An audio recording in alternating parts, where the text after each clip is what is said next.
India TV YouTube channel को subscribe करें और बेल आइकन दबाएं। नमस्कार, आप देख रहे हैं इंडिया टीवी। आपके साथ मैं हूं अर्चना सिंह।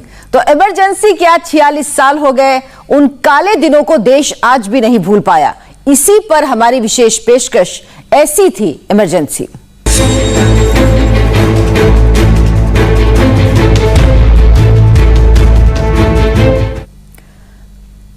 इमरजेंसी के 46 साल पूरे होने पर हमारी स्पेशल कवरेज जारी है। इंडिया टीवी ने बीजेपी नेता सुशील कुमार मोदी से एक्सक्लूसिव बात की। इमरजेंसी के वक्त खुद सुशील कुमार मोदी 19 महीने जेल में रहे। आपातकाल के वक्त लोगों ने कितनी यातनाएं झेली, विपक्ष के नेताओं के साथ कैसा सुलूक हुआ, सब कुछ अपनी आंखों से देखा। सुशील मोदी ने इंडिया टीवी संवाददाता पवन नारा को बताया कि इमरजेंसी की रातें सभी अखबारों के दफ्तरों की लाइट काट दी गई। आपातकाल के दौर में किशोर के गानों को भी बैन कर दिया गया। 25 और 26 की दरमियानी रात भारत के लोकतंत्र में, राजनीतिक परिप्रेक्ष्य में काला दिन है, क्योंकि उसी दिन आपातकाल की घोषणा हुई। 26 तारीख को सुबह सबको अखबार का इंतजार था, लेकिन अखबार नहीं आए क्योंकि देश में आपातकाल था। और सुबह ऑल इंडिया रेडियो पर इंदिरा गांधी की आवाज सुनाई दी, जिसमें कहा गया कि देश में आपातकाल लगा दिया गया है। सड़कों पर सन्नाटा था और जो रामलीला मैदान में 25 तारीख को रैली हो रही थी, वहां मौजूद नेताओं समेत सैकड़ों नेताओं को गिरफ्तार कर लिया गया। और उस दौरान बिहार की छात्र राजनीति में कुछ ऐसे नेता थे जो आज के परिप्रेक्ष्य में बहुत मायने रखते हैं।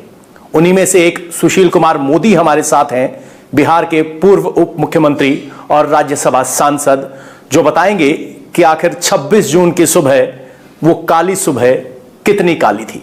सुशील जी, आपका स्वागत है। सबसे पहला सवाल आपसे ये कि अखबार की सुबह सबको इंतजार रहता है, उस दिन अखबार नहीं छपा, तो ये संदेश जनता तक कैसे पहुंचा और आपको कब पता चला कि देश में आपातकाल लग गया है?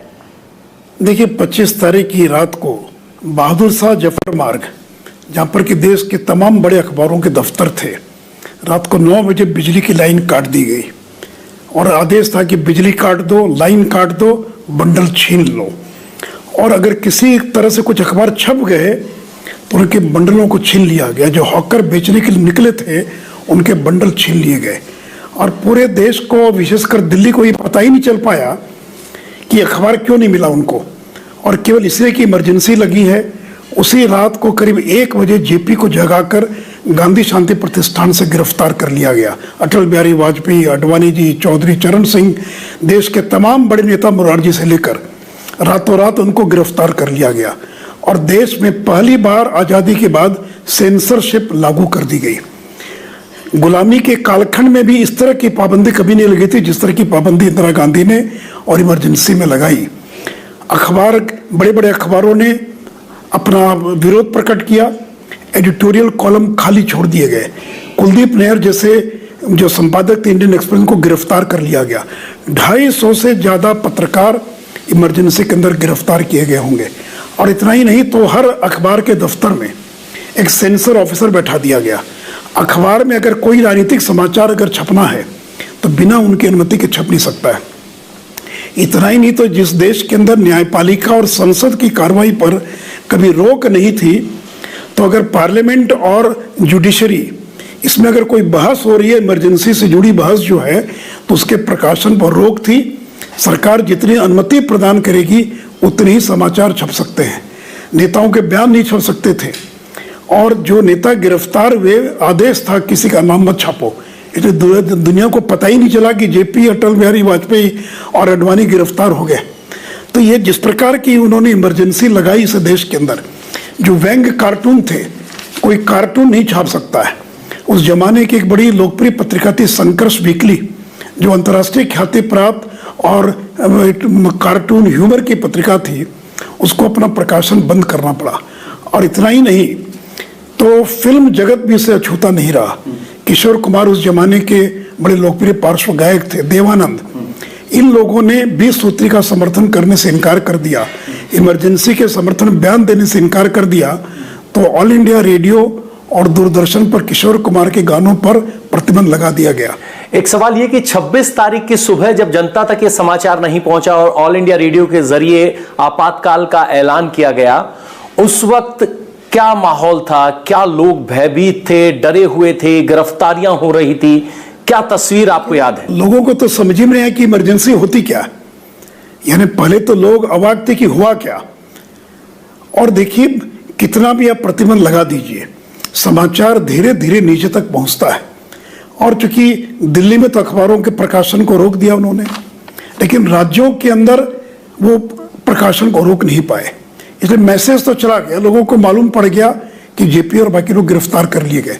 और जो मैं जिक्र कर रहा था, इमरजेंसी में एक पिक्चर आई थी गुलजार की आंधी, इसमें सुचित्रा सेन और संजीव कुमार, ये दोनों जो पात्र थे वो इंदिरा गांधी और फिरोज गांधी से मिलते जुलते थे, इसलिए आंधी पिक्चर को प्रतिबंधित कर दिया गया। और मैं किशोर कुमार की बात मैंने बताई आपको, एक अमृत नाहटा की पिक्चर थी किस्सा कुर्सी का, उसके प्रिंट को जला दिया गया। यानी इमरजेंसी के अंदर सबसे ज्यादा अगर किसी एक समुदाय को प्रताड़ित किया गया वो तो इस देश के पत्रकार, और कुछ मुट्ठी भर अखबार थे जिन्होंने मुकाबला किया। लेकिन मुझे दुख है इस बात का कि देश के तमाम अखबार और जो पत्रकार थे उन्होंने इंदिरा गांधी के इमरजेंसी के सामने और घुटने टेक दिया, और लोग इंदिरा तेरी शाम की जय, इंदिरा तेरे नाम की जय, इंदिरा तेरे काम की जय, India is Indira, Indira is India, इस तरह के लेख लिखने लगे लोग जो हैं। तो एक डर, भय और आतंक का माहौल पूरे देश के अंदर पैदा कर दिया गया। एक सवाल ये कि राजनीतिक प्रिजनर्स को किस तरह रखा गया? आप खुद गिरफ्तार हुए थे, किस आरोप में गिरफ्तारी हो सकती थी, या किस तरह से चुना गया कि किन किन को गिरफ्तार करना है?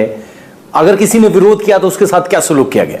देखिए, बिहार चूंकि आंदोलन का केंद्र था, इमरजेंसी तो लगी 25 जून 75 को, लेकिन जेपी के नेतृत्व में बहुत बड़ा बिहार में छात्र आंदोलन चल रहा था, गुजरात में भी आंदोलन चल रहा था, और पूरे देश में एक छात्र आंदोलन का एक माहौल बना हुआ था।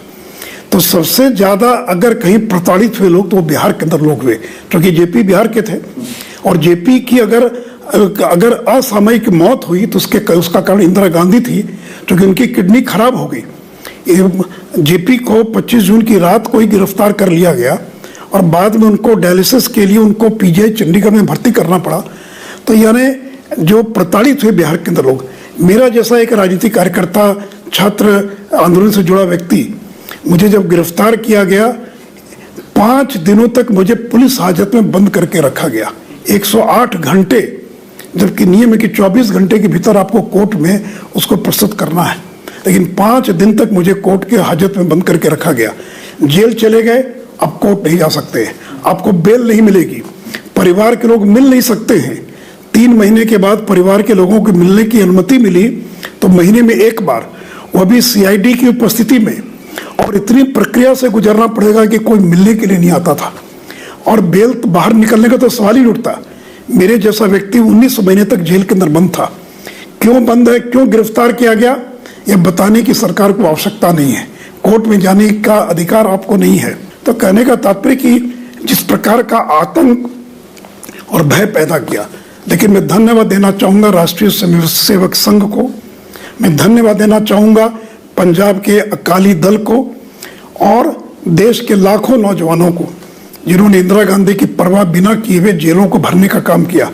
आरएसएस के लोगों ने तो बाकायदा सत्याग्रह किया, और जब इमरजेंसी में उन्होंने पाबंदी लगा दिया, सेंसरशिप लगा दिया, तो अंडरग्राउंड मूवमेंट चालू हो गया। जॉर्ज फर्नांडिस, आपको मालूम है कि बड़ौदा डायनामाइट केस के अंदर बाद में गिरफ्तार किए गए। सुब्रमण्यम स्वामी, वो संसद के भीतर कुछ मिनटों के लिए आए और फिर निकलकर चले गए बाहर। तो यानी उस समय जो अंडरग्राउंड मूवमेंट था वो चला, और उसके अंदर पैम्फलेट, हैंडबिल, छोटे छोटे अखबार ये गोपनीय तरीके से छापे जाते थे, रात के अंधेरे में घर घर जाके बांटे जाते थे।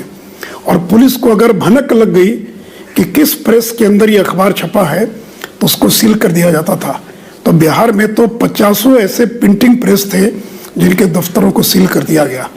इसलिए आज की पीढ़ी वो कल्पना नहीं कर सकती है कि किस प्रकार का भय और आतंक का माहौल इंदिरा गांधी ने केवल अपनी सत्ता को बरकरार रखने के लिए इस देश के अंदर पैदा कर दिया था। इमरजेंसी के जो फैसले प्रचारित किए गए उनमें था ट्रेनें वक्त पर चलने लगी, भ्रष्टाचार कम हो गया, ऑफिस में कर्मचारी वक्त पर आ रहे हैं।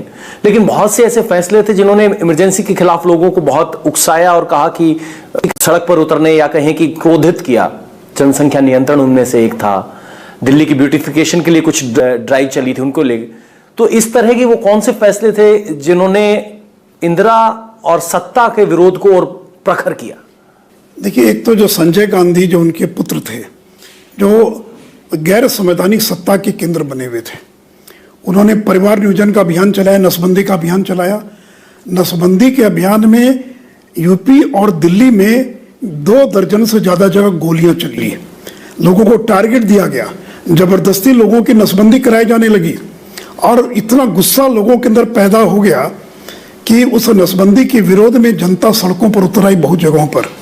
और यहाँ तुर्कमान गेट है, दिल्ली का प्रसिद्ध तुर्कमान गेट और जामा मस्जिद के पीछे का इलाका, तो सौंदर्यीकरण के नाम पर गरीबों की बस्तियों को उजाड़ा जाने लगा, सौंदर्यीकरण के नाम पर दुकानों को तोड़ा जाने लगा।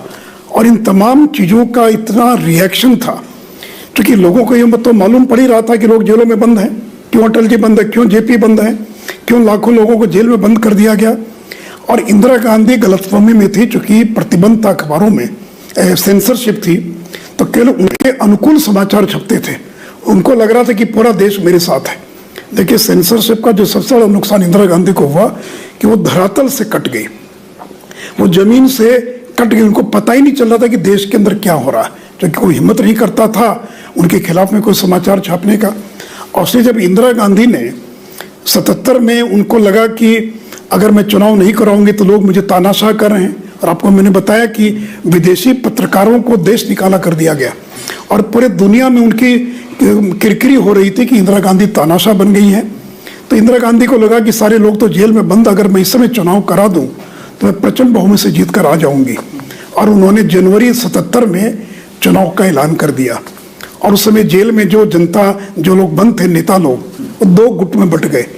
एक गुट का कहना था जॉर्ज फर्नांडिस के नेतृत्व में कि चुनाव में उनको भाग नहीं लेना चाहिए, क्योंकि हम तो जेल में बंद हैं, हमारे लाखों कार्यकर्ता जेल में बंद हैं, हम तो चुनाव प्रचार भी ठीक से नहीं कर पाएंगे और वो जीत जाएंगे चुनाव और कहेंगे कि देखिए मेरी तानाशाही को जनता ने अपनी मोहर लगा दिया। लेकिन जेपी ने कहा कि हम चुनाव के मैदान में जाएंगे और 4 पार्टियां जो थी उनका विलय करके जनता पार्टी का गठन हुआ। और हम लोगों को तो सपने में भी इस बात की कल्पना नहीं थी कि जनता में इतना गुस्सा, इसका आकलन हम लोगों को भी नहीं था। और जब चुनाव प्रचार हुआ और जब रिजल्ट आया तो आपको मालूम है इंदिरा गांधी चुनाव हार गई। जिस इंदिरा गांधी ने राजनारायण को 1,10,000 वोटों से हराया था, उसी राजनारायण ने 55,000 वोटों से इंदिरा गांधी को रायबरेली में हरा दिया। संजय गांधी को एक जनसंघ का मामूली कार्यकर्ता रविंदर सिंह, उसने हरा दिया। और इतना ही नहीं तो यूपी, बिहार, राजस्थान, मध्य प्रदेश, ये हरियाणा, पंजाब, इन राज्यों के अंदर राजस्थान और पंजाब, मध्य प्रदेश, 1-1 सीट छोड़कर 1 सीट भी कांग्रेस जीत नहीं पाई। बिहार में 54 की 54 सीटों में कांग्रेस का सफाया हो गया। यूपी की 85 सीटें थी, 1 भी सीट कांग्रेस नहीं जीत पाई। और पहली बार केंद्र की सत्ता में गैर कांग्रेसी सरकार का गठन हुआ। 21 महीने इमरजेंसी रही। इंदिरा गांधी ने ऑल इंडिया रेडियो पर इसका ऐलान किया। इसके अलावा 15 अगस्त को राष्ट्र को भी संबोधित किया। विरोधियों को किस तरह से वो जनता के सामने पेश करती थी, उनके बारे में क्या कहती थी, इस इमरजेंसी को जस्टिफाई करने के लिए विरोधियों पर किस तरह के आरोप लगाती थी? देखिए, पहली बात तो ये कि इस देश में 71 से इमरजेंसी लगी हुई थी। जब पाकिस्तान का हमला हुआ तो 71 से इस देश में एक्सटर्नल इमरजेंसी लगी हुई थी। तो दूसरी बार इमरजेंसी लगाने की जरूरत ही नहीं थी। जो पावर था आपके पास, वो तो पहली इमरजेंसी से आपके सारी ताकत थी। लेकिन विपक्ष को एक झटका देने के लिए उन्होंने एक दूसरी इमरजेंसी और ये कहा कि ये जो विरोधी दल के लोग हैं ये देश में अस्थिरता पैदा कर रहे हैं, ये देश में अराजकता पैदा कर रहे हैं, ये पब्लिक लॉ एंड ऑर्डर की स्थिति पैदा कर रहे हैं, देश खतरे में है इन विपक्षी दलों के कारण। और इसलिए इन विपक्षी दलों की अराजकता को रोकने के लिए और मैं इमरजेंसी लगा रही हूँ। तो तर्क तो उन्होंने ये दिया। जेपी के बारे में कहा गया अमेरिकी दलाल हैं, ये CIA के एजेंट हैं, ये फासिस्ट हैं। यानी उस जमाने के अंदर ये शब्दावली थी कि अगर कोई विरोधी है उसको कह दो ये तो अमेरिकी एजेंट है, ये तो CIA का एजेंट है, ये तो विदेशी एजेंट है। 77 में ऐसी क्या हालात हो गए कि इंदिरा गांधी को वापस विश्वास जाग गया कि अब वो चुनाव में जा सकती हैं? क्या कुछ रिपोर्ट्स ऐसी थी या फिर जो जमीनी स्तर पर शांति दिख रही थी उससे कोई उम्मीद दिखाई? नहीं, एक तो देखिए मरघट की शांति थी, इतना डर भय था कि कोई सड़क पर निकल नहीं सकता है। राजनीतिक दलों के ऑफिस में ताले बंद थे, कोई राजनीतिक गतिविधि जुलूस नहीं निकल सकता, प्रदर्शन नहीं हो सकता है, कोई धरने पर नहीं बैठ सकता है, कोई बंद का आह्वान नहीं कर सकता है, किसी नेता का बयान अखबार में नहीं छपेगा। तो सारी पॉलिटिकल एक्टिविटीज बंद पड़ी थी और केवल उनके समर्थन में समाचार छप रहे थे। तो उनको और लोग एक से एक बढ़कर, जैसे मैंने कहा, ए इंदिरा तेरी शाम की जय, इंदिरा तेरे नाम की जय, जयकारे लग रहे थे। तो इंदिरा गांधी को लगा कि पूरे देश की जनता मेरे साथ है, और जिसको कहते हैं मरघट की शांति, पूरे देश में एक मरघट की शांति थी। और ये बात सही है कि जब इमरजेंसी लगी तो एक पत्ता भी नहीं हिला। तो इंदिरा गांधी का और मन बढ़ गया कि जो बिहार का आंदोलन था, जेपी का आंदोलन था, जिस 25 जून को 2 लाख लोग रामलीला मैदान में इकट्ठा हुए, वो कहाँ चले गए? तो इंदिरा गांधी को लगा कि सारी जनता मेरे साथ है। अब उनके बेटे जो संजय गांधी थे, वो इंदिरा गांधी से बड़े कल्पित थे और वो पूरी तरह से उनके नियंत्रण में थी। और 20 सूत्री का ऐलान कर दिया गया, ये 20 सूत्री कार्यक्रम, और लोगों को डरा धमका कर बड़े बड़े उद्योगपति सारे लोग 20 सूत्री के समर्थन में। तो इंदिरा गांधी को लगा कि इस मरघट की शांति में जो जनता सड़कों पर नहीं आई इमरजेंसी के विरोध में, इसका अर्थ है कि देश की जनता मेरे साथ है। फिर आईबी की जो रिपोर्ट थी, वो आईबी की रिपोर्ट आई कि आप चुनाव करा दीजिए, आप प्रचंड बहुमत से जीत कर आएंगे। फिर सारे कांग्रेसी यही कह रहे थे कि मैडम चुनाव करा लीजिए, हम जीत कर आ जाएंगे, तो फिर 5 साल के लिए राज करेंगे। और आपको याद होगा कि 72 में लोकसभा का चुनाव होना था, इंदिरा गांधी ने 71 में चुनाव कराया, 1 साल पहले चुनाव कराया। तो इंदिरा गांधी को लगा कि मैं यद्यपि 5 साल का कार्यकाल बढ़ाकर 6 साल कर दिया था, इंदिरा गांधी को लगा ये मौका ठीक है, जेलों में बंद है, अधिकांश नेता बाहर भी निकले हैं, तो तैयारी करने के लिए मौका नहीं है, उनके पास पैसे नहीं है, उनकी पॉलिटिकल एक्टिविटीज बंद है, जनता का मुझे समर्थन है। इस गलतफहमी में आकर उन्होंने चुनाव का ऐलान कर दिया। नहीं तो मुझे लगता है इस देश में चुनाव ही नहीं होते जो है। और जेपी ने कहा कि ये दूसरी आज़ादी की लड़ाई है, पहली आज़ादी की लड़ाई थी जो अंग्रेजों के खिलाफ इस देश से लड़ने का काम किया, और दूसरी आज़ादी की लड़ाई थी जब देश की जनता ने तानाशाही के खिलाफ और सड़कों पर आकर संघर्ष किया। इसलिए जेपी ने कहा ये लड़ाई लोकतंत्र बनाम तानाशाही के बीच की लड़ाई है। लोकतंत्र के प्रतीक है जेपी, लोकतंत्र के प्रतीक है जनता पार्टी, और तानाशाही की प्रतीक है इंदिरा गांधी। तो आपको चुनना है कि आपको लोकतंत्र चाहिए और कि आपको तानाशाही चाहिए। और जनता ने यह बता दिया कि उनको रोटी भी चाहिए और उनको आज़ादी भी चाहिए। आज़ादी की कीमत पर रोटी नहीं चाहिए। अगर कोई कहे कि मैं आपको जेल में बंद कर दूंगा, परिवार को मिलने नहीं दूंगा और आपको रबड़ी मलाई खिलाएंगे, तो जनता को रबड़ी मलाई पसंद है, लोगों को आज़ादी चाहिए। तो इस देश की जनता ने यह भी बता दिया कि लोकतांत्रिक तरीका ही सबसे बेहतर तरीका है पूरी दुनिया के अंदर, और लोकतांत्रिक तरीके से अब सत्ता परिवर्तन कर सकते हैं। तो जहां देश के 9 राज्यों के अंदर 67 के अंदर विधानसभा के चुनाव के अंदर सत्ता परिवर्तन हुआ था, गैर कांग्रेसी सरकार बनी, लेकिन केंद्र में कभी गैर कांग्रेसी सरकार नहीं बनी थी। तो पहली बार इंदिरा गांधी की गलतियों के कारण और केंद्र में मुरारजी के नेतृत्व में एक गैर कांग्रेसी सरकार का गठन हुआ। तो इंदिरा गांधी ने एक वक्तव्य दिया था, when I imposed emergency not even a dog bark, यानी एक कुत्ता भी नहीं भौंका। सीधा सा संदेश उसमें यह है कि अगर आप सत्ता के किसी फैसले से नाराज हैं तो आवाज जरूर उठाएं, क्योंकि यही आवाज सत्ता को तानाशाह बनने से रोकती है। बहुत बहुत शुक्रिया सर, आपने हमें वक्त दिया। नमस्कार। आज इमरजेंसी के 46 साल हो गए, लेकिन उन काले दिनों की याद आज भी लोगों के दिलों में ताजा है। इसी पर देखिए हमारी विशेष पेशकश, ऐसी थी इमरजेंसी जारी है। एक छोटे से ब्रेक के बाद हमारे साथ जुड़ेंगे जेडीयू के वरिष्ठ नेता केसी त्यागी। नमस्ते, मैं हूं मीनाक्षी जोशी। वीडियो और खबरों से अपडेट रहने के लिए India TV YouTube channel subscribe करें, बेल आइकन दबाना ना भूलें। जुड़े रहें इंडिया टीवी के साथ।